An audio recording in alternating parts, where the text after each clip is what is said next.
اہل سنت والجماعت کی جو شارٹ فارم اردو میں آئی اس کو سنی کہا گیا, سنت سے نکلا یہ لفظ. اس کو کیا کہا گیا؟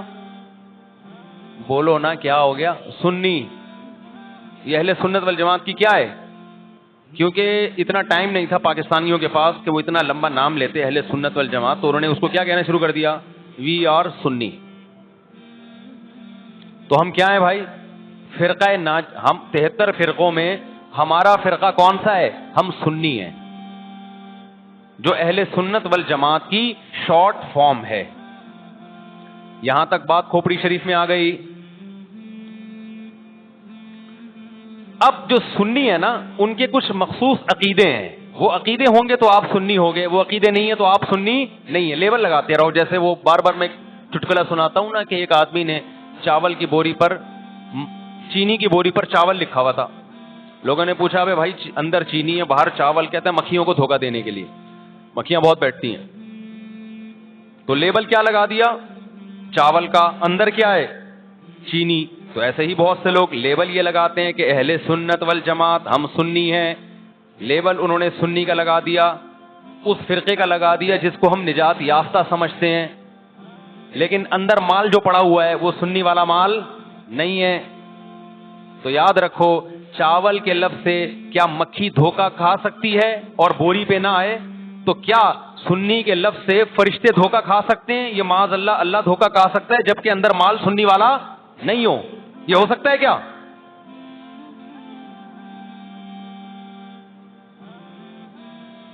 تو اس لیے میں کہتا ہوں آپ ایک چیز ہو جاؤ, یا سنی ہو جاؤ یا شیعہ ہو جاؤ یا کچھ اور ہو جاؤ. کبھی ادھر جا رہا ہے, کبھی ادھر جا رہا ہے, کبھی ادھر لڑک رہا ہے. محرم میں شیعہ بن رہا ہے, ربیع الاول میں بریلوی بن رہا ہے, رمضان میں انسان کا بچہ بنتا ہے. میں یہ نہیں کہہ رہا کہ بریلوی انسان کے بچے نہیں ہیں, یعنی رمضان میں ایسا لگے گا جیسے بہت نیک آدمی. تراویح میں پہلے 3 دن دیکھو نا آپ.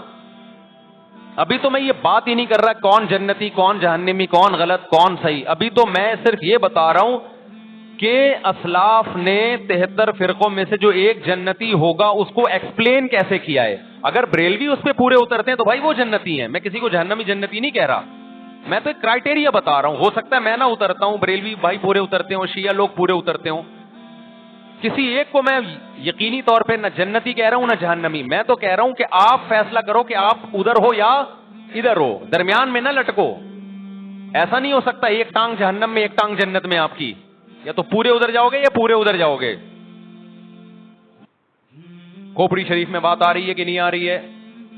تو نبی صلی اللہ علیہ وسلم نے فرمایا جنتی فرقے کی علامت ما انا علیہ و اصحابی, جس پر میں اور میرے صحابہ ہوں. اب نبی اور نبی کے صحابہ کس طریق پر تھے, کس ٹریک پر تھے؟ اس کو امام طحاوی رحمہ اللہ تعالی, جو حنفیہ میں بہت بڑے محدث گزرے ہیں, امام ابو حنیفہ کے شاگردوں کے شاگردوں کے شاگردوں میں سے تھے.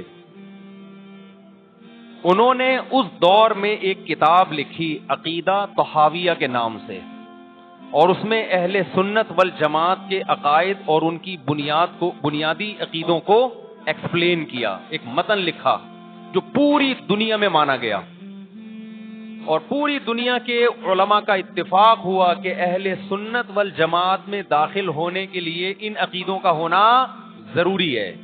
اہل حدیث نے بھی مانا اس کو. اب اہل حدیث کی یونیورسٹی میں پڑھایا جاتا ہے. حنفیوں نے بھی مانا, مالکیوں نے بھی مانا, شافیوں نے بھی مانا, حنبلیوں نے بھی مانا. سعودی عرب کی یونیورسٹی میں بھی پڑھائی جاتی ہے. وہ لکھنے والے اگرچہ حنفی تھے لیکن وہ جو عقیدے تھے وہ سب کے ہیں. وہ اس سے اہل سنت غیر اہل سنت سے کیا ہو رہے تھے, ان میں فرق ہو رہا تھا. سمجھتے ہو کہ نہیں سمجھتے؟ اس کتاب کا نام کیا ہے؟ العقیدۃ الطحاویہ.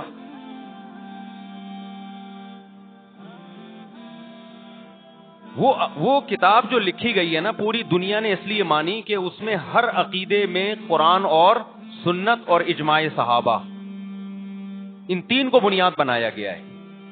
قرآن سے ہو, اور قرآن کی ایسی تشریح جو حدیث مانتی ہو, اور قرآن اور حدیث کی وہ تشریح جو صحابہ مانتے ہوں. لہذا اس وقت پوری دنیا میں جو اہل حق علماء تھے ان کا اتفاق ہو گیا, اور اب تک یہ اتفاق چلا آ رہا ہے کہ جو ان عقیدوں سے ہٹے گا وہ یا تو قرآن کے راستے پر نہیں ہے, یا نبی کے راستے پر نہیں ہے, یا صحابہ کے راستے پر نہیں ہے. اٹ مینس کہ وہ اہل سنت والجماعت سے خارج ہے. خارج کہہ کے ہم اس کو کافر نہیں کہہ رہے, کافر کہنا نہ کہنا یہ ایک الگ بحث ہے. کچھ کافر ہے, کچھ کافر نہیں ہے, لیکن وہ نجات یافتہ فرقوں میں نہیں ہے. بہرحال وہ اس فرقے میں نہیں ہے جس کی نبی صلی اللہ علیہ وسلم نے جنت میں جانے کی گارنٹی لی ہے. سمجھتے ہو کہ نہیں سمجھتے ہو؟ اب ان عقیدوں میں کیا ہے بھائی؟ وہ یہ کہ اہل سنت والجماعت جب بھی کوئی مسئلہ نکالیں گے اس کی بنیاد 4 چیزیں ہوں گی: قرآن، حدیث، اجماع امت. یعنی ایسی تشریح کبھی نہیں کی جائے گی قرآن و سنت کی جو امت کے اجماع کے خلاف ہو, کیونکہ امت حدیث میں بہت دفعہ یہ کہ امت گمراہی پہ جمع نہیں ہو سکتی. آپ ایسی تشریح کسی حدیث کی کر رہے ہیں جو کوئی بھی نہیں مانتا اب تک, اس کا مطلب آپ گمراہی پھیلا رہے ہیں. اور چوتھی چیز ہے قیاس.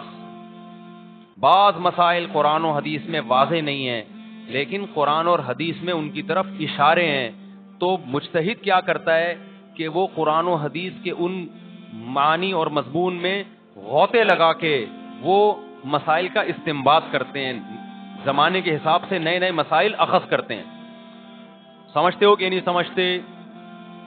تو 4 اصول اہل سنت والجماعت کے: قرآن سے مسئلہ نکالا جائے گا, حدیث سے نکالا جائے گا, اجماع امت سے, اور چوتھے نمبر پہ قیاس سے. اب میں آتا ہوں اصل ٹاپک کی طرف. یہ تو پوری تمہید تھی نا.